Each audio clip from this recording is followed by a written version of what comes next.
ॐ अज्ञानतिमिरान्धस्य ज्ञानाञ्जनशलाकया चक्षुरुन्मीलितं येन तस्मै श्रीगुरवे नमः। गुरुर्ब्रह्मा गुरुर्विष्णु गुरुर्देवो महेश्वर गुरुर्साक्षात् परं ब्रह्म तस्मै श्रीगुरवे नमः। ध्यायते सततं येन परब्रह्म परातरं तस्मै श्रीगुरवे नमः। ओम। हे कृष्ण करुणा सिंधु दीनबंधो जगतपते गोपेश गोपिका कांत राधा कांत नमोस्तुते। श्री गुरु चरण सरोज रज निज मन मुकुर सुधार बरनहु रघुबर विमलेश जो दायक फलचार। बुद्धिहीन तनु जानिके सुमिरौ पवन कुमार बल बुध विद्या देव कलेश विचार। वंदम गुरुपद पदुम परागा सुरुचि सुभाष सरस अनुरागा। वंदम गुरुपद कंज कृपा सिंधु नर रूप हरे कृपा सिंधु नर रूप हरे महामोहतम कुंज जासु कृपा रवि कर निकर। ओम श्री गुरुवे नमः। ओम श्री सद्गुरुवे नमः। ओम श्री जय गुरुदेवाय नमो नमः। ओम श्री जय गुरुदेवाय नमो नमः। दार्शनिक, आध्यात्मिक, धार्मिक, विधिक और राजनीतिक चिंतन में रुचि रखने वाले विद्वान विदुषी नर नारियों, समस्त सुधीजन साथियों, आपसे मैं जिस बिंदु पर चर्चा कर रहा था गोस्वामी तुलसीदास जी की ये पंक्तियाँ, प्रभु सोई राम की अपर को जाहि जपत त्रिपुरारी भोलेनाथ शंकर जी जिसकी अर्चना पूजा करते हैं, जिसका जाप करते हैं, क्या वो वही राम हैं जो दशरथ के पुत्र हैं, जो जन्म लिए हैं, जिनका माँ के गर्भ से जन्म हुआ है, जो नारी के वियोग में विलाप करते हैं और पशु पक्षियों पेड़ पौधों से पूछते हैं। ये उनका शंका है और इसी बिंदु पर हमने आपसे चर्चा किया है और आज मैं यही शीर्षक फिर से ले रहा हूँ कि प्रभु सोई राम की अपर को जाहि जपत त्रिपुरार। और इसको मैं भाग 5 के रूप में आपके समक्ष प्रस्तुत कर रहा हूँ। इसके पूर्व में भाग 4 तक किया है और भाग 4 को मैंने 2 खंड में रख दिया है। एक खंड थोड़ा बड़ा है और दूसरा थोड़ा छोटा है। गोस्वामी तुलसीदास जी के रामचरितमानस में वाह्य घटनाओं को सुंदर चौपाइयों, सुंदर दोहों के द्वारा नाटकीय शैली में सांगोपांग चित्रण किया गया है और अध्यात्म को सांकेतिक रूप में लिया गया है। इसलिए यह समाज में अत्यंत ही लोकप्रिय महाकाव्य है।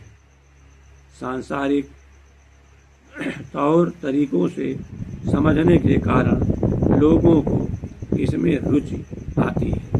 अध्यात्म की बारीक बातों पर लोगों की दृष्टि जाती ही नहीं। गूढ़ार्थ में कोई घुसता ही नहीं, न कोई गूढ़ार्थ को समझना चाहता है। पूर्व में आप से सती, पार्वती, शंकर, हिमालय आदि की चर्चा हमने किया था सती के रूप में, और वही सती जब पार्वती के रूप में आई तब भी शंकर जी की पत्नी थी। दोनों रूपों में, सती के रूप में भी शंकर जी की पत्नी थी और जब पार्वती के रूप में आई तो भी शंकर जी की पत्नी थी। इसका तात्पर्य सीधा सा यही है कि जब हमारा स्थूल की साधना यम, नियम, मौन, पूजा, आरती आदि से करते हैं तब भी भगवान की भक्ति प्राप्त करते हैं, और जब सूक्ष्म की साधना करते हैं तब भी भगवान की भक्ति प्राप्त करते हैं। क्योंकि सती का तात्पर्य आपको बताया गया था, वो भक्ति ही है। तो चाहे सती के रूप में पूजा की गई, सती जो स्थूल शरीर हुआ और पार्वती जो सूक्ष्म शरीर हुआ, यानी स्थूल शरीर और सूक्ष्म शरीर दोनों में ही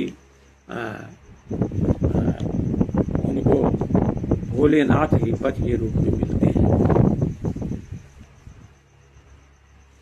शुरू की साधना में साधक अपनी समझ के अनुसार जो कुछ पूजा अर्चना बनता है करता है, सत्संग में जाता है, महात्माओं के पास जाता है, जो समझ पाया कि यह नियम संयम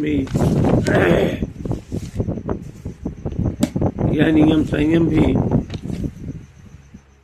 करने हैं, तो उसको करने लगता है, वाणी से नाम जपने लगता है। फिर धीरे धीरे भगवान के प्रेम में वो लीन हो जाता है और उसका प्रेम प्रगाढ़ होता चला जाता है।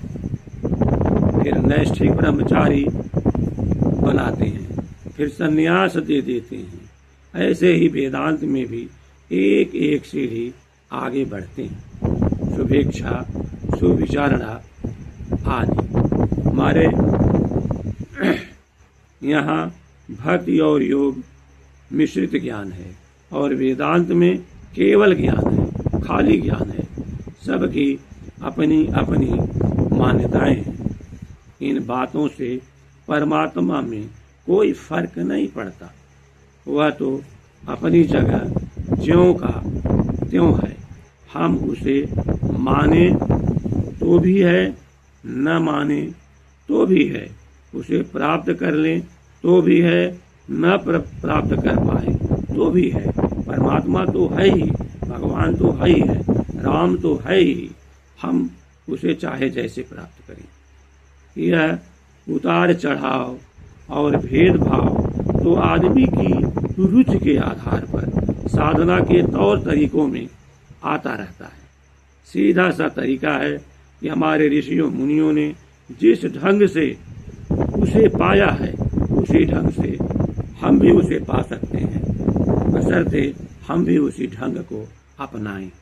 अपनी परंपरा को पकड़कर चलना ठीक रहता है। मन में उसी प्रकार के संस्कार पहले से रहते हैं, उनसे मदद मिलती है। गीता में कहा गया है, स्वधर्मे निधनम श्रेय पर धर्मो भयावह। हमारे ऋषियों मुनियों ने उपनिषदों में अपने अपने ग्रंथों में लिख दिया है कि कैसे उन्होंने ईश्वर को पाया है। उन्होंने आत्मानुभूत या सेल्फ रियलाइजेशन इसी शब्द को कहा है। ईश्वर की प्राप्ति को ही उन्होंने आत्मानुभूति कहा है। ईश्वर की प्राप्ति को ही उन्होंने सेल्फ रियलाइजेशन कहा है। साधना के प्रारंभ में स्थूल स्तर की जानकारी रहती है, वह दक्ष है। जो स्थूल स्तर की जानकारी रहती है वह दक्ष है। उस स्तर पर जो श्रद्धा भक्ति रहती है ईश्वर के प्रति, वही श्रद्धा और भक्ति जो है वो सती है। और सत्य जो अविनाशी तत्व है वह शंकर है। जो वहाँ भी वह भक्ति उसी सत्य के साथ जुड़ती है, और जब कुछ आगे बढ़कर अंतर जगत की ओर जाती है तो वह स्थूल की श्रद्धा भक्ति हृदय में आ जाती है। वहाँ खत्म होकर हृदय में आ गई। वह सती अब गहरी जानकारी रूपी यज्ञ में खत्म होकर हृदय रूपी हिमालय में प्रेम रूपी पार्वती बनकर आ गई। मैना अर्थात माया से विमुखता आई। उससे साधक के अंदर ईश्वर से गहरा प्रेम हुआ। यह प्रेम ही पार्वती है। वही चीज है जो पहले साधारण प्रेम था, वह अब गहरा हो गया। पार्वती भी शंकर का वर्ण करती हैं। उसी सत्य के प्रति जो प्रेम है, भक्ति है, वह अब गहरी होकर उसमें लग गई। फिर जब और सूक्ष्म साधना होगी तो दूसरा रूप बन जाएगा। शुभेच्छा सुविचारणा से आगे अनुमानसा में पहुंच जाएगा।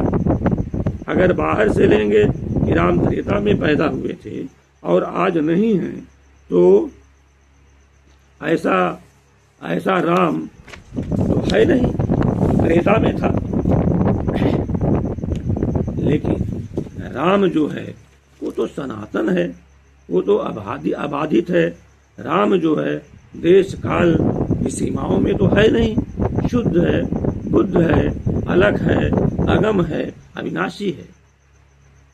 वह पहले भी था, आज भी है और भविष्य में भी रहेगा।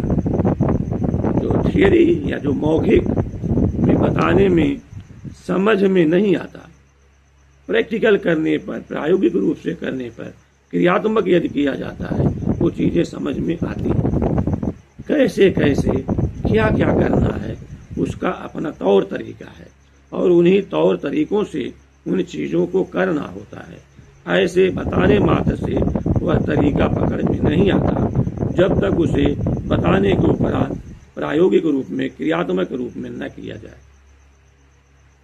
जीवात्मा तो दो की इसी चक्की में पिस रहा है। इन माया से उबर पाना आसान नहीं है, लोहे के चने चबाने जैसा है, सरल काम नहीं है। यह साधना का रघुपति भगति करत कठिनाई, कहत सुगम करनी अपार, जाने सोई जही बनियाई। इस संसार रूपी जाल से निकलने का एक उपाय निकाला है, एक रास्ता बनाया गया है। हमारे पूर्वजों, हमारे ऋषि मुनियों ने एक रास्ता बनाया है। वो स्वामी जी कहते हैं, मुनि ने प्रथम हरि की रति गाई, तेहि मग चलत सुगम मोहि भाई। उसी रास्ते पर चलने में भलाई है। नया रास्ता बनाना कठिन है, नहीं बना पाएंगे। उसी रास्ते को पकड़ लिया जाए तो मंजिल मिल सकती है और निश्चित रूप से मिल जाएगी, लेकिन उसके लिए चलते रहना पड़ेगा। नहीं तो इस दुनिया के सर्कुलेशन में डूबते उतराते रहेंगे। इससे निकल पाना कठिन हो जाएगा।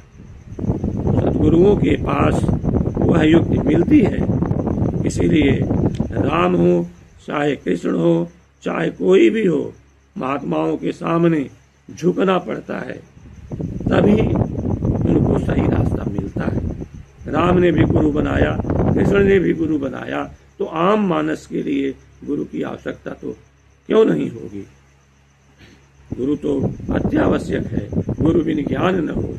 मानस में कहा गया है, मोरे मन प्रभु अस विश्वासा, राम ते अधिक राम कर दासा, राम ते अधिक राम कर दासा। मोरे मन प्रभु अस विश्वासा, राम ते अधिक राम के दासा। राम के जो दास हैं वो राम से अधिक प्रिय हैं, ऐसा मेरा पूर्ण विश्वास है। तुलसीदास जी कहते हैं कि मेरे मन में यह अटल विश्वास है कि भगवान राम से भी अधिक महिमा उनके भक्तों की है, उनके दासों की है, जैसे हनुमान जी की महिमा है। और यह हनुमान जी के ही संदर्भ में लिखा गया है, जो सभी भक्तों पर, सभी दासों पर लागू होता है। राम भक्त हनुमान भगवान से भी श्रेष्ठ हैं, क्योंकि वे भगवान से जोड़ते हैं। उदाहरणार्थ, यदि राम समुद्र हैं तो भक्त बादल के समान हैं जो अमृत बरसाते हैं। राम यदि चंदन के वृक्ष हैं तो जो भक्त हैं या जो दास हैं वे शीतल सुगंधित पवन के समान हैं। भगवान का दास होने के कारण भक्त में भगवान से भी अधिक शक्ति, भगवान से अधिक सामर्थ्य और कृपा होती है। भक्त इसलिए प्रिय है क्योंकि निस्वार्थ प्रेम, समर्पण और सेवा के सर्वोच्च उदाहरण भक्त में प्राप्त होते हैं। यह भक्त या संत की महिमा दर्शाती है, जो भगवान तक पहुँचने का माध्यम है। इसीलिए रामचरितमानस में गोस्वामी तुलसीदास जी महाराज ने कहा है, क्या कहा है?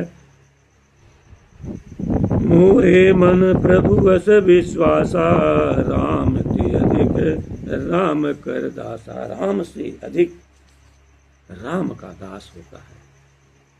स्वयं भगवान कहते हैं, मोते अधिक संत कर लेखा। ये स्वयं भगवान कहते हैं कि मोते अधिक संत कर लेखा।